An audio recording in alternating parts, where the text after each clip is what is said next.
Hey guys, let's get more news about Steelers, but first, don't forget to subscribe and leave your like. Steelers add massive versatile edge rusher, to rookie minicamp, report. 2 more players will appear at Pittsburgh Steelers rookie minicamp this weekend. Steelers Depot's Josh Carney reported on May 11 that the Steelers added former Michigan tight end Joel Honigford and linebacker Joshua Pryor to the team's rookie minicamp roster. Honigford worked out with the Steelers in October. He also had a 2023 stint with the Arizona Cardinals, although he didn't appear in a game. Pryor played 7 games for the Washington Commanders during 2023. Both Honigford and Pryor went undrafted last spring. Honigford will bring more size to the Steelers' tight end room. He stood at 6'5" and 260 pounds at his 2023 pro day. Massive college tight end who is primarily a blocker, wrote Pro Football Network's Tony Pauline in 2023. Honigford has speed limitations and is not an offensive threat, but he would be very useful for a team that needs a blocking TE in short yardage or goal line situations. Pryor could provide the Steelers depth along the edge. But he lined up in multiple spots during his college career. He played mostly special teams for the Commanders. We've seen him line up at 3 technique, 5 technique and off the edge during his college career, wrote NFL.com's Charles Davis. To me, he probably fits best as an edge rusher who could potentially move inside on passing downs.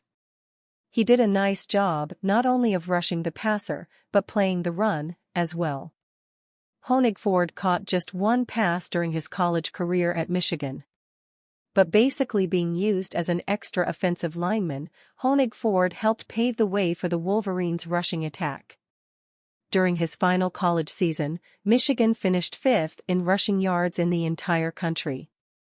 The Wolverines went undefeated in conference play and captured the Big Ten championship. Honigford's college career ended with a loss to TCU in the college football playoff semifinals. New Steelers offensive coordinator Arthur Smith loves using multiple tight end sets. So, it makes sense for Pittsburgh to bring in another tight end. But the Steelers are already pretty deep at the position. Pat Freiermuth, Darnell Washington and Connor Hayward are returning from last season, while Michael Pruitt and Rodney Williams are also on the team's 90-man roster. Honigford may have to distinguish himself on special teams and at tight end to even earn a practice squad role in Pittsburgh. Pryor didn't come from a major college like Honigford did. But he already has NFL experience, and there could be an opportunity in Pittsburgh based on the team's current roster. The Steelers lost veteran edge rusher Marcus Golden to free agency this offseason. Therefore, they could use addition depth behind TJ Watt, Alex Highsmith and Nick Herbig. Pittsburgh has promising edge rushers Kieran Johnson, David Perales and Jeremiah Moon also on the roster. But none of them have played more than 99 defensive snaps in the NFL. Pryor played 1 defensive snaps and 157 snaps on special teams with the Commanders. He could compete with those 3 players along with undrafted rookies Julius Welshoff and Jacoby Windmon this summer.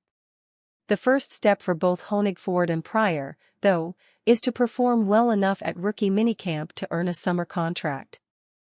Jerome Bettis explains why he's not shocked by Steelers' Najee Harris move. The Pittsburgh Steelers recently declined running back Najee Harris's 5th-year option, which was an interesting decision that brought a reaction from Steelers legend Jerome Bettis. "I was surprised, but here's why I'm not surprised," Jerome Bettis said on the Joe Starkey Show, according to Nick Farabaugh of Steelers Now.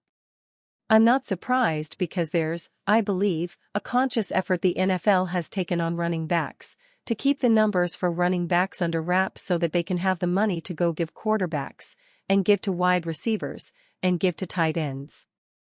In recent years, the running back position has become devalued a bit, which is shown by the amount that they are getting paid in free agency. None of the top running backs came close to the $16 million a year that Christian McCaffrey gets. The top ones like Saquon Barkley and Josh Jacobs still get good deals, but the pay for the position has not gone up like it has for other positions. It is viewed as a low-value position by many. Bettis is a running back himself, and was a big part of the Steelers in his playing days. It is not surprising to hear him essentially say that the running back position has been slighted.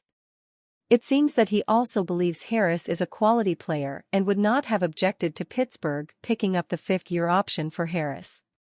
The Steelers drafted Harris in the first round in the 2021 NFL Draft. While he has topped 1,000 yards in each of his first 3 seasons, he has not been the weapon that he was expected to be so far. His rookie year was probably his best, as he had 1,200 rushing yards along with 467 receiving yards with 10 combined touchdowns, according to Pro Football Reference. The next season, Harris followed that up with 1,034 rushing yards and 229 receiving yards, once again with 10 combined touchdowns. This past season, he had 1,035 rushing yards with 170 receiving yards, with 8 rushing touchdowns and no receiving touchdowns. Something to consider is that Harris's rookie year was Ben Roethlisberger's final season, and his receiving yards dropped as Pittsburgh transitioned to Kenny Pickett in 2022. However, the yards per attempt has been disappointing overall throughout Harris's career. In his rookie season, Harris averaged 3.9 yards per carry, and followed that up with 3.8 yards per carry in 2022, according to Pro Football Reference. He upped that to 4.1 yards per carry in 2023, which is a bit better, but overall in his career, Harris has not been as efficient as some had hoped when he was drafted. It will be interesting to see how Harris fares this season and how the Steelers use him after declining his fifth-year option. He could set himself up for a nice payday next offseason with a good 2024 campaign. Steelers name top landing spot for low-risk WR with untapped upside. Free agent wide receiver options for the Pittsburgh Steelers have continued to come off the market in May. But as other teams have signed new wideouts, more potential receiver trade targets have been emerging.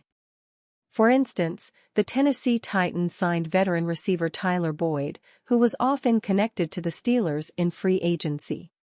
While Boyd isn't coming to Pittsburgh, it's now possible former first-round Titans receiver Treylon Burks could be on the trade market. Pro Football Network's Dallas Robinson labeled the Steelers a top landing spot for Burks if he's made available. At 6'2" and 225 pounds, Burks has the size to line up on the outside opposite George Pickens, wrote Robinson.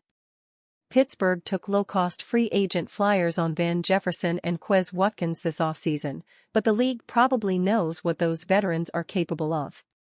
Burks is a little more tantalizing and could offer untapped upside for the Steelers.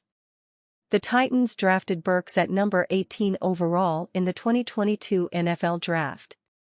But he has posted just 49 receptions, 665 receiving yards and 1 touchdown in 22 NFL games over 2 seasons. For that reason, Atos Sports' Mike Payton called Burks as a low-risk trade candidate this offseason. The Steelers only have one receiver on their current roster who had at least 210 receiving yards in 2023. Trading for Burks improves that situation only marginally, as the former first-rounder had 221 receiving yards in 2023. But Robinson described Burks well with the term untapped potential. Burks averaged at least 16 yards per reception in all 3 of his college seasons at Arkansas. In his final campaign with the Razorbacks, he posted 66 catches, 1,104 receiving yards and 11 touchdowns. Early as a rookie, Burks showed that promise. He registered 18.3 yards per catch in his NFL debut and then had 111 receiving yards in his 6th contest. But lower body injuries and concussions caused Burks to miss 12 games in his first 2 seasons. And when healthy in 2023, Burks failed to produce with the struggling Titans quarterbacks. If the Steelers see Burks' struggles related more to his team and have confidence he can stay healthy, the 2022 first-rounder is an excellent buy low candidate. Should he fulfill his potential in 2024, Burks could be Pittsburgh's second outside receiver. The Steelers would also have an impressive trio of young receivers with Burks, George Pickens, and 2024 third-rounder Roman Wilson. On paper, those three receivers could complement each other very well, and they'd all be on their rookie contracts through the 2025 season. If the Steelers desire a proven WR2 option, then Burks is not a fit. But because his stock has fallen over the past 2 years, he will be very affordable on the trade market. Peyton proposed Burks to be worth roughly a conditional 2025 sixth-round pick. And you fan? What do you think of the situation of Treylon Burks? Leave your opinion in the comments.